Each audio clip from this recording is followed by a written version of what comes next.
Mahardika ing tias ing kamardikan. Rahayu rahayu ingkang samiya pinanggih.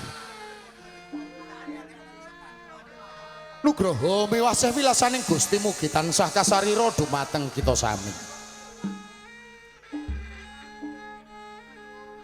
Ngaturi sugeng dalu. Sarta sugeng pepanggihan kalian kula warga ageng. Sandiwara Ketoprak Wahyu Manggala. Ingkang dipun pimpin panjenenganipun Bapak Mogol. Kanthi alamat Desa Tanjung Sari Kecamatan Jakenan, Kabupaten Pati Bumi Menatani.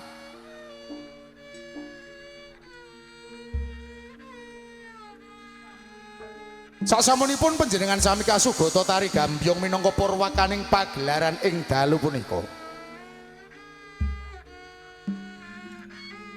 Kepareng ing dalu menika kula arga ageng Wahyu Manggala badhe nyegahaken cariyos pamundutan ingkang mawi ira-iraan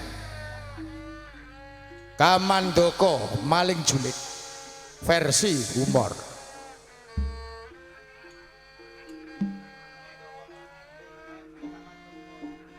Dewan Sutradara katindakan Roko Mas Aji Soko. Asisten sutradara katindakan Roko Mas Anom Suharyanto.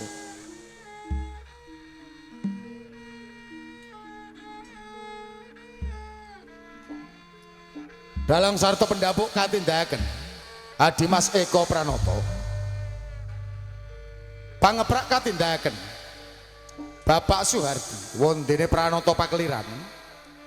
Dipun tindakan Adimas Suyono sakonco.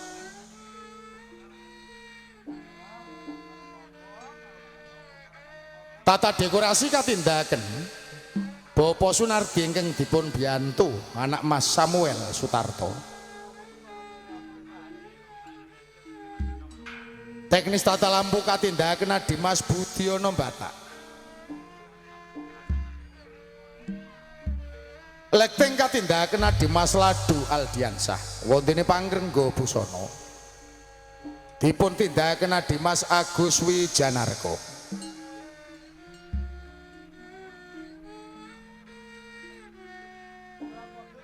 Binarung ungling Kyai Gongso Madularas ingkang dipun pimpin Bapak Keman Widodo. Kanthi pangli ing Swarawati utawi Pesinden. Dipun tindakaken Ibu Suparyana.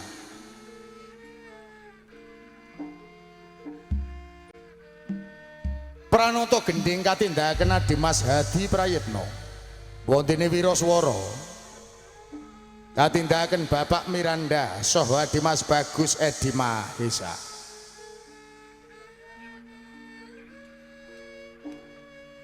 Musik campursari dipun tindakaken Dimas Ari Semprul, Roko Mas Edi Watono sarta Dimas Udin Galdowo.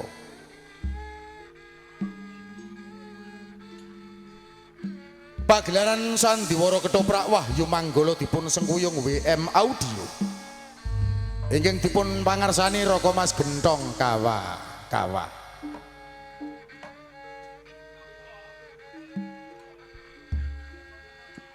Dewontene para paraga ingkang badhe maragani cariyos ing dalu punika. Sepisan nggambaraken wonten ing Kadipaten Pasir Luhur. Adipati Kandandoho ing dalu menika dipun paragani Roko Mas Anom Suharyanto.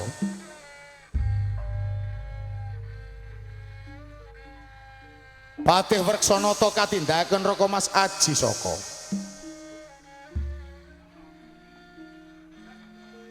Bonjok kaparagani Roko Mas Dedek Wibisono. Cukang akar dipun tindakaken Dimas Bagong Sutresno. Mruyu kaparagani Dimas Eko Pranoto. wondene Haryo Taman katindakaken Dimas Abi Rojali.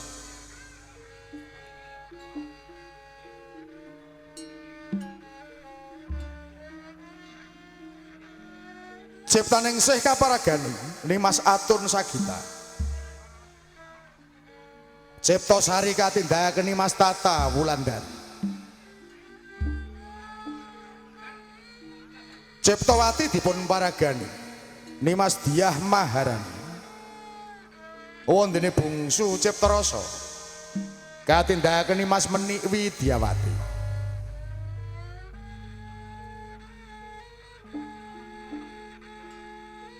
Mban kandhek ing dalu menika dipun paragani dening Arum Dalu.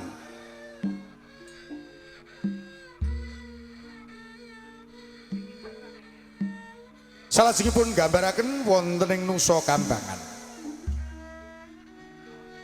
Prabu Pule Trembini dipun paragani Adimas Sabar Sugiyanto.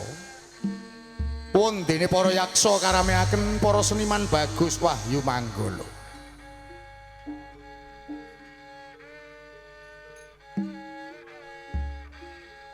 Salajengipun gambaraken wonten ing kepatihan.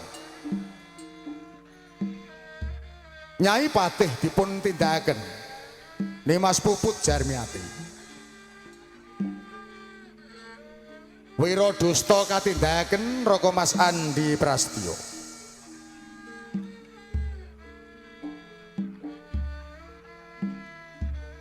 Salajengipun gambaraken wonten ing Tangkuban Perahu. Ajar Wirangrong dipun paragani Bapak Begek Ari Warsito. Banyak totro kaparagani dening Bapak Mogol. Banyak ngampar katindakaken dening Cak Sariman. Wonten ing Desa Paniaking Reka Jaya ing dalu menika dipun paragani Adimas Sarjono. Nyai Kertisara katindakaken Mbak Ayu Sri Poncowati.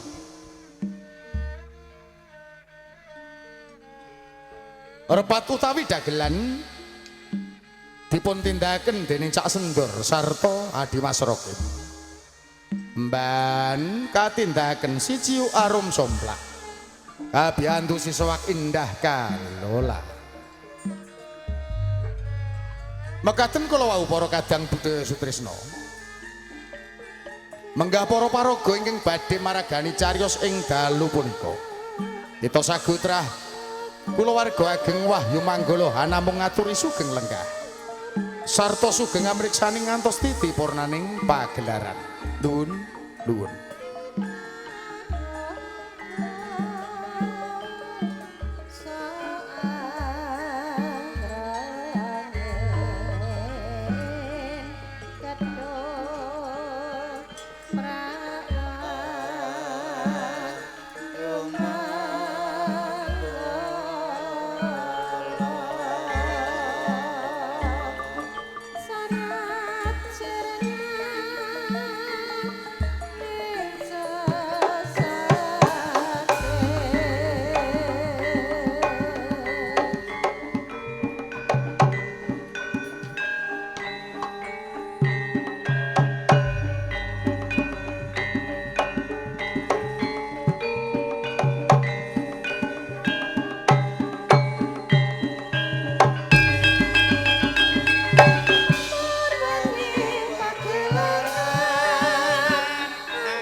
Kene tak parengake lungguh. Para prajurit. Siap.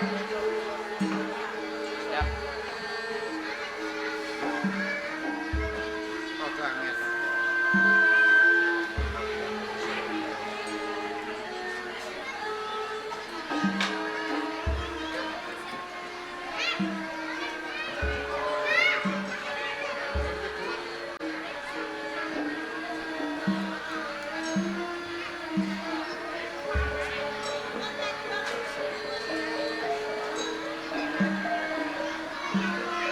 Ciptaningsih, Ciptasari, Ciptawati, Ciptarasa. Kabeh padha lungguh.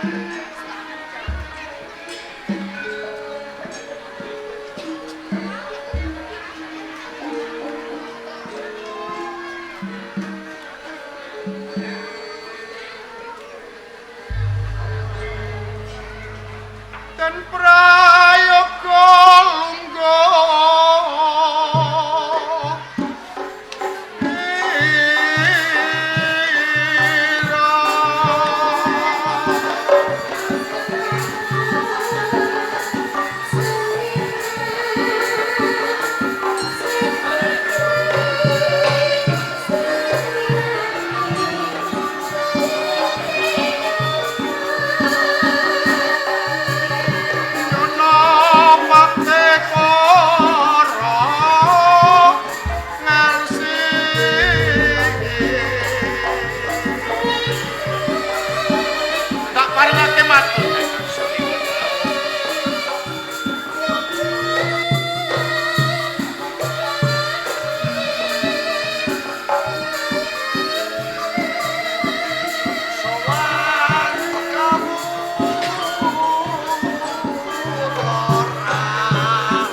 para prajurit ana ing Kadipaten Pasir. Lungguhmu dikepenakke jalaran durung ana dawuh marang sira kabeh.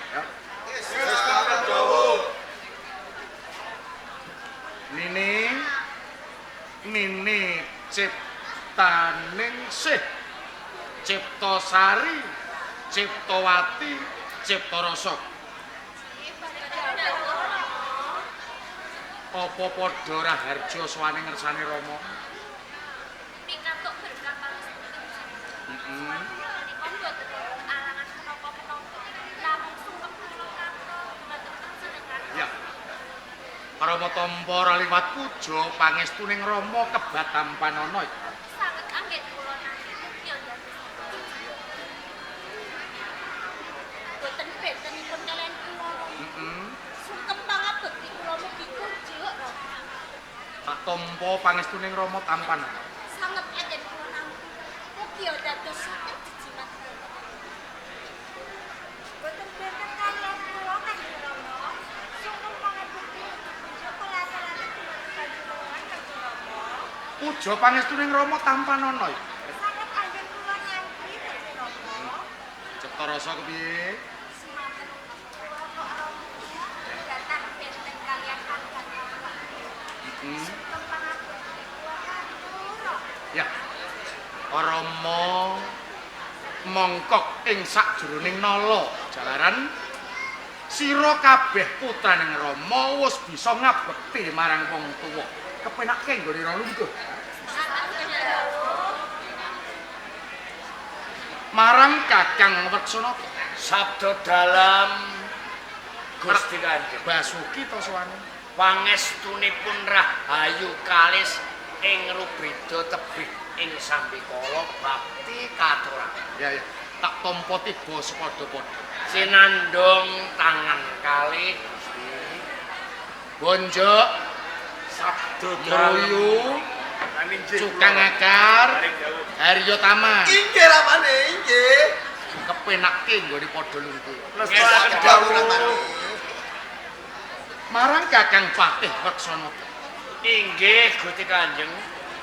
Ing kalenggahan dina iki panjenengaku ngersakake sowaning kabeh para kulawarga Nggih, sentana ing Kadipaten Pasir Luhur. Nanging panjenengaku ora ngersakake mundhut palapuran ngenani tata tentreming Kadipaten Pasir Luhur. Mung wae panjenengaku bakal paring dawuh. nggih. Merga sadungkapan yen manut petung kari dina sesuk Nggih. ngepasi tanggap warsa Kadipaten Pasir Luhur. Menika leres. Adat lupiyane kabeh kulawarga kalebu kulawarga kepatihan Nggih. padha nderekake lomban ana ing kali Log. Menika leres Gusti Kanjeng. Heeh. Wiyosan pangarsaning nagri rikala mangesti puja lan bakti Iya. dateng leluhuring Pasir Luhur adicara tebah siti tebah nagri sampun sumakta ing gati jalaran Ndara Kanjeng Bonjo Ndara Kanjeng Reksi Mruyu Cukang Akar Harya Taman dalasan putri dalam Iya. ingkang sampun dados prameswari ing negari-negari dalem ing Purwokerto Cilacap sampun pepandher para brayat Tamtama Nayaka Praja sampun komplit buceng sekel wakul binatok pinangka syukur sampun sumadyo rangge to Ndara Manika Rama Ang anggen kula marak sebo Kanjeng Rama wonten ing Kadipaten Pasir Luhur Ya. netepi wajib dawuh nandalem ingkang supados setahun sepisan nganakaken tanggal wasaba. Kawula nggih netepi wajib menika. Ojo nganti kalimput ya. Kepareng matur. Iya, kepiye?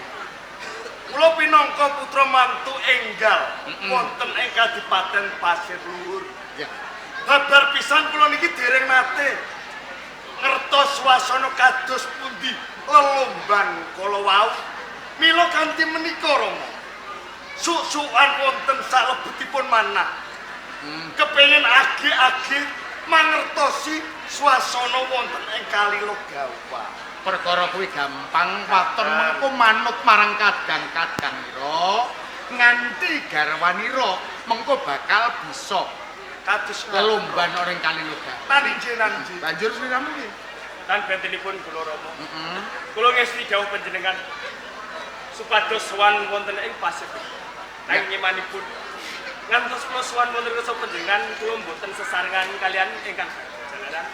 Kapuntenipun wedal menika garwa kula nembe kemawon. Oh, kaya ngono. Ora dadi ngopo? Enyong ramane. Iya. Ramane. Kepiye? Enyong nyuwun kanthi sanget kalih ramane. Emangkenipun menawi kelelomban laki-laki sadaya. Hah? Laki-laki sadaya. Sik to. Aturmu ki kepiye? Anggenipun lelomban Heeh. laki-laki sadaya. Iki laki sedaya iki. Laki-laki sadaya. Paman patahe. Nek kodhok niku priben kaya kiye. Piye? Kodhok ditumpangi kadak itu laki-laki. Laki-laki, inyong laki-laki. Oh, lanang. Ngempal kali laki-laki sadaya ngaten. Lanang kumpul karo lanang. Anjir amane cek amane. Sing wadon kumpul karo wadon. Kares. Ya pancene ya kudu kaya Anjir. ngono, ora kena campur. Injil amane. Ora mung kuwi. Paman karo Rama umpama laki-laki wis tuwek bebah. Sampeyan ramane. Ora ngomongake kabeh para putra mantu. Para prajurit dikenakake melu. Sapa prajurit sing wis duweni bojo mengko melu. Ya, bareng-bareng lomban ana ing Kali Logawa. Nah, gandeng kabeh wis padha matuk. Sira mengko bali nganti garwanira dhewe-dhewe. Injil amane. Sesuk mbarengi plethek ing Surya, awake dhewe diderekke prajurit tumuju ana ing Kali Logawa. Sopo kae rame-rame kae?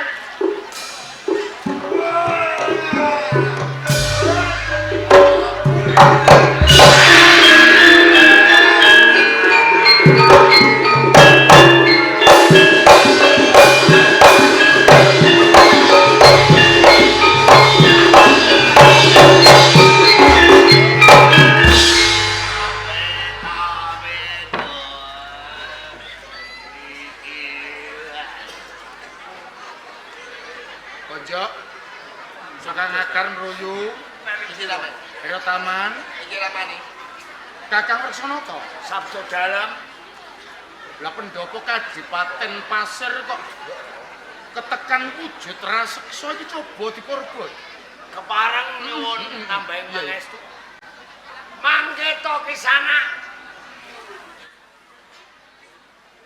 mlebet wonten ing Kadipaten Pasir Luhur kelebet wong anyar.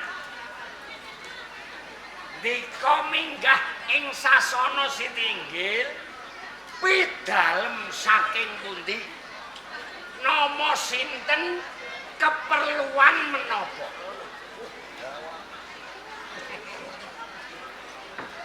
Sadurunge aku njaluk pangapura luwih dhisik. Nggih.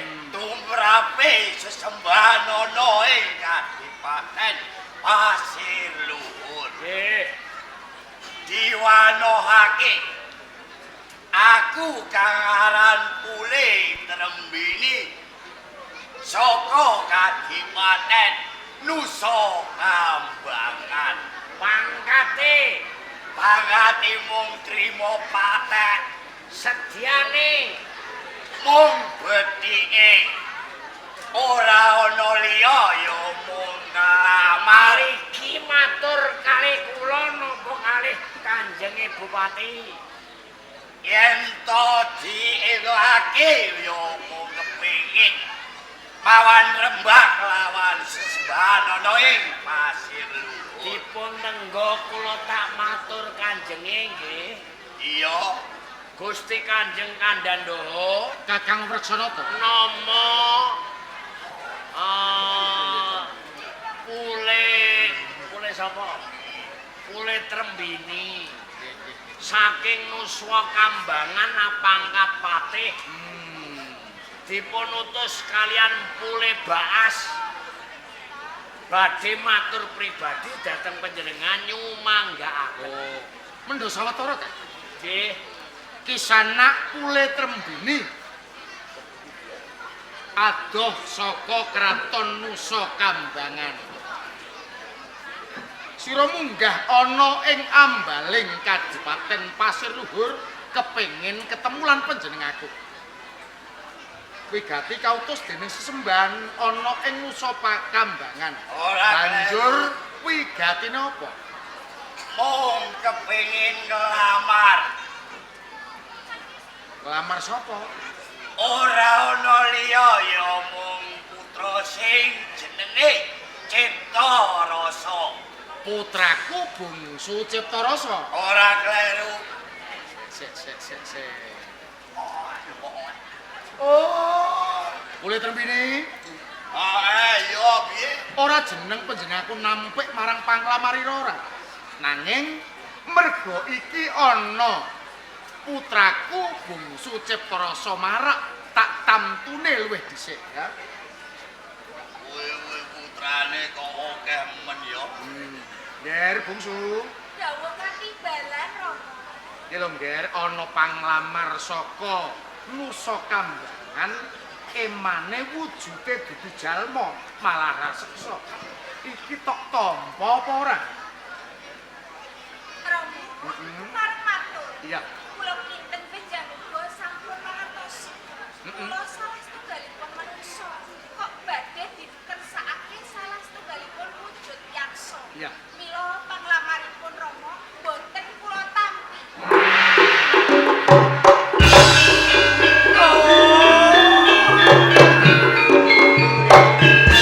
Kowe Trembini. Sira ngerti dhewe ora dadak nyilih mripating liyan. Bungsu Ciptarasa putraku ora kersa nampa panglamare ratu sesembahan. Jedane Ciptarasa ora nampa panglamarku. Iya. Eling-eling Heeh. yen ana pagebluke ning Kadipaten Pasir Luhur. Yen to Pule Trembini kali ana ing Kadipaten Nusa Kambangan ora kinandi Ciptarasa Pasir Luhur tak gawe bangsa.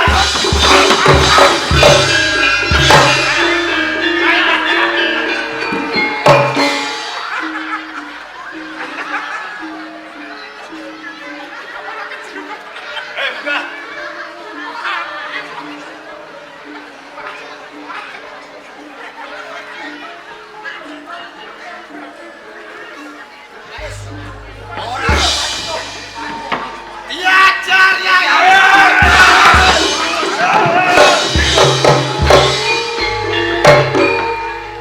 Kabeh putra mantu. Nggih. Tanggung jawab pira? Ketapke kabeh para prajurit balik Wis makin jauh Mas.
Broto lumaksana magito-gito Tandya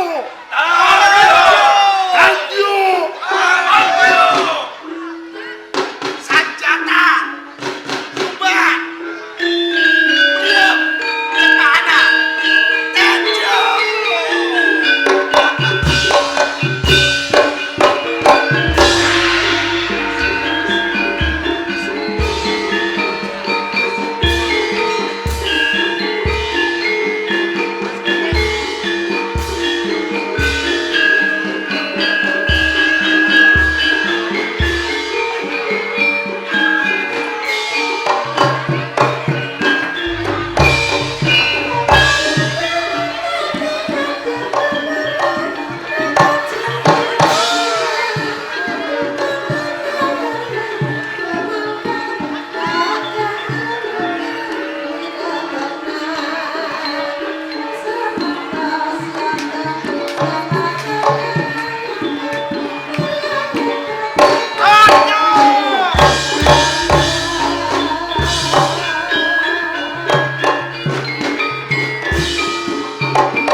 Wani ora? Hei. Hei.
Apa?